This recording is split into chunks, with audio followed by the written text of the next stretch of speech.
আমি আজি কেইদিনমান ধৰি যিটো দেখিছোঁ অসমৰ মাননীয় মুখ্যমন্ত্ৰী হিমন্ত বিশ্ব শৰ্মা ডাঙৰীয়াই যিদৰে আবল তাবল বকি আছে।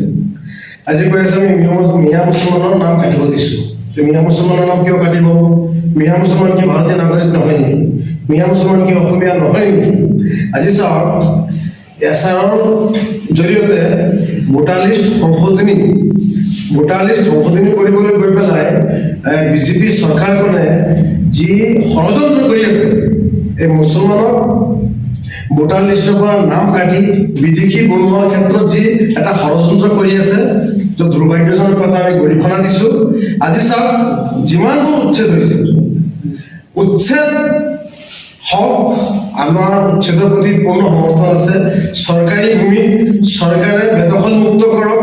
অসমৰ এই মাটিখিনি অসম আৰু অসমীয়াৰ স্বাৰ্থ কামত কৰক, আমাৰ তাত কোনো আপত্তি নাই। কিন্তু উচ্ছেদ কৰিবলৈ গৈ পেলাই এই ভাৰতীয় নাগৰিকক বিদেশী সজাই কৈ আছে, ইয়াত বাংলাদেশী, কৈ আছে বাংলাদেশী মিয়া সন্দেহযুক্ত, এই বেদখলকাৰীক আমি বাংলাদেশত পঠাই দিম। কেইজন বাংলাদেশী পঠাইছে? মুখ্যমন্ত্ৰী যেনেদৰে কৈ আছে যে আমি বাংলাদেশীক উচ্ছেদ কৰিছোঁ, কেইজন বাংলাদেশী উচ্ছেদ কৰি পেলাই তেওঁ বাংলাদেশত পঠাইছে? আমিতো দেখা নাই। গতিকে যদি বাংলাদেশত পঠাব পৰা নাই, তেওঁলোক নিশ্চয় ভাৰতীয় নাগৰিক। আৰু ভাৰতীয় নাগৰিকসকলক উচ্ছেদ কৰাৰ আগত তেওঁলোকক পুনৰ সংস্থাপন দিয়াটো দৰকাৰ আছিল নে নাই? যদি আছিল, পুনৰ সংস্থাপন নিদিয়াকৈ কিয় উচ্ছেদ কৰিছে? আজি এই মানুহখিনিৰ অৱস্থা কি হৈ আছে কোনোবা খবৰ লৈছে নেকি? তেওঁলোকৰ সন্তান সন্ততিসকলৰ অৱস্থা কি হৈ আছে কোনোবা খবৰ লৈছে নেকি? আজি স্কুল কলেজ বন্ধ হৈ আছে, তেওঁলোকৰ খোৱা বোৱাৰ কোনোবা খবৰ লৈছিলে নেকি? আজি যি মানুহবিলাকক আজি উচ্ছেদ কৰি দিছে, মানে যে চৰকাৰী ভূমি চৰকাৰে বেদখল মুক্ত কৰিছে, মানুহখিনিক উচ্ছেদ কৰি দিছে, দলে মজে পঠাই দিছে। এই মানুহখিনি এতিয়া ঘৰ নম্বৰ ক'ত পাব? এছআৰৰ জৰিয়তে এই মানুহখিনিক ভোটাৰ লিষ্টৰ পৰা নাম কাটি বিদেশী বনোৱাৰ আৰু এটা ষড়যন্ত্ৰ অসম চৰকাৰে কৰিছে। কাৰণ যদি নিৰ্বাচন আয়োগে কৰিলেহেঁতেন, তেতিয়া অসমৰ মুখ্যমন্ত্ৰী কিয় কয় আমি নাম কাটিব দিছোঁ? আজি যোৱা দুদিন আগত শিৱসাগৰৰ মাননীয় বিধায়ক অখিল গগৈ ডাঙৰীয়া বিজেপি সভাপতি দিলীপ শইকীয়া ডাঙৰীয়াৰ ওপৰত যিটো অভিযোগ আনিছে, এই অভিযোগ যদি সঁচা হয়, তেতিয়া ইয়াতকৈ আৰু দুৰ্ভাগ্যজনক কথা হ'ব নোৱাৰে।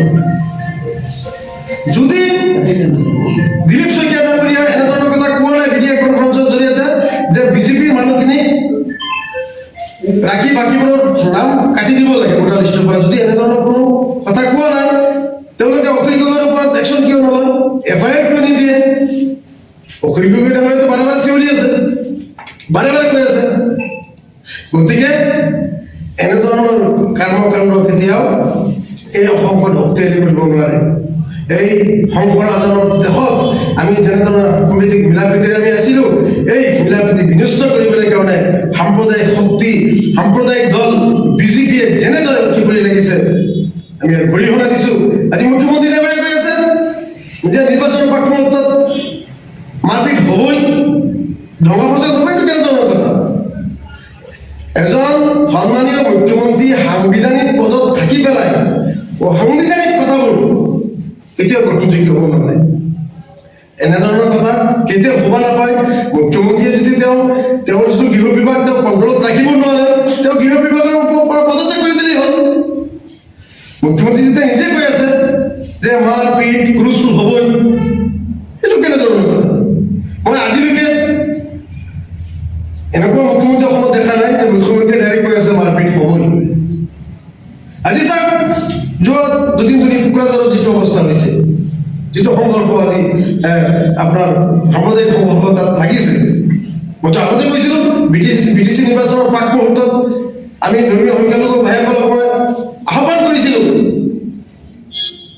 যে BPF দল এই সংঘাত লগোৱা, সংঘাত সৃষ্টি কৰা, কাৰণ 2008 চনৰ কথা আমাৰ মানুহবিলাকে পাহৰি গৈছিল। 2008 চনত যিটো গোষ্ঠীগত সংঘৰ্ষত কিমান মানুহ হত্যা হৈছিল, কিমান ঘৰ বাৰী জ্বলাই দিয়া হৈছিল, তথাপিও অসমৰ মানুহবিলাকে গৈ পেলাই একদম একজোট হৈ পেলাই BPFক ভোট দি জিকাই দিলে। পালে না সমাজতো লাগিলে নহয় সংঘৰ্ষ। গতিকে এইবোৰ বন্ধ হ'ব লাগে, এইবোৰ ভণ্ডামি বন্ধ হ'ব লাগে।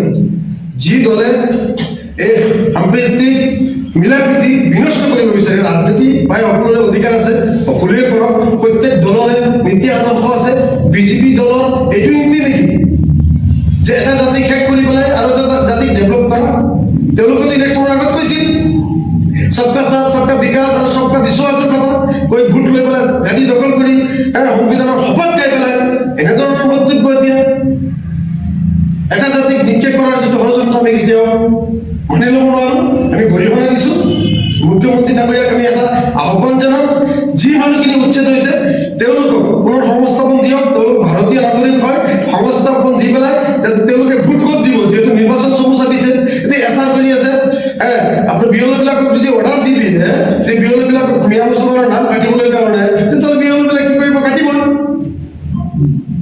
এইটো আকৌ কেনেধৰণৰ কথা গতিকে 7 নম্বৰ ফৰ্মৰ জৰিয়তে ফিল আপ কৰিব দিছে বিয়লৰ লগত যদি মানুহবিলাকে যোগাযোগ কৰে কাৰণে আমাৰ ওপৰৰ পৰা কোনো অৰ্ডাৰ নাই 7 নম্বৰ ফৰ্মৰ জৰিয়তে কি মুছলমানৰ নাম কাটিব বিচাৰি আছে নেকি গতিকে এনেকুৱা ভয়ংকৰ যি ষড়যন্ত্ৰ প্ৰচলন হৈ আছে মুছলমানৰ প্ৰতি এইটো আমি বিৰোধ কৰিছোঁ এইখন চৰকাৰক 2026 অসমৰ পৰা খেদিবই লাগিব যিকোনো মুহূৰ্তত এইখন চৰকাৰক অসমৰ পৰা খেদিব লাগিব এই সাম্প্ৰদায়িক শক্তিক উৎখাত কৰিব লাগিব সংঘৰাজনৰ মিলন ভূমি এই নাপাক অভিসন্ধি যদি কোনোবাই ৰচিব বিচাৰি আছে আমি কেতিয়াও মানি ল'ব নোৱাৰিম ৰাষ্ট্ৰীয় ওলামা কাউন্সিলে বিৰোধ কৰে mobile plus physiotherapy wellness and rehabilitation centre দক্ষিণ কামৰূপৰ ব্যৱসায়িক প্ৰাণকেন্দ্ৰ বিজয়নগৰৰ লগতে VIP চক আৰু গুৱাহাটী মালিগাঁও পাণ্ডৱনগৰত থকা তিনিওখন ক্লিনিক বৰ্তমান প্ৰায় 20 বছৰৰ অভিজ্ঞতা পুষ্ট তথা এতিয়ালৈকে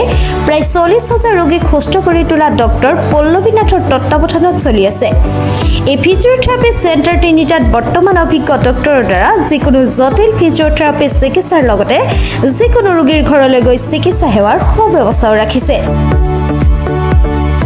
আমাৰ ঠিকনা mobile plus physiotherapy wellness and rehabilitation centre opposite Uparhali Bijoynagar SBI branch আমাৰ VIP চকৰ ঠিকনাটো হ'ল VIP chowk near VIP bus stop Borjhar Guwahati আমাৰ মালিগাঁও ঠিকনাটো হ'ল চেলাছ 360 physiotherapy and rehabilitation centre Maligaon Pandavnagar Guwahati 12 আমাৰ যোগাযোগ নম্বৰ হৈছে 8011744696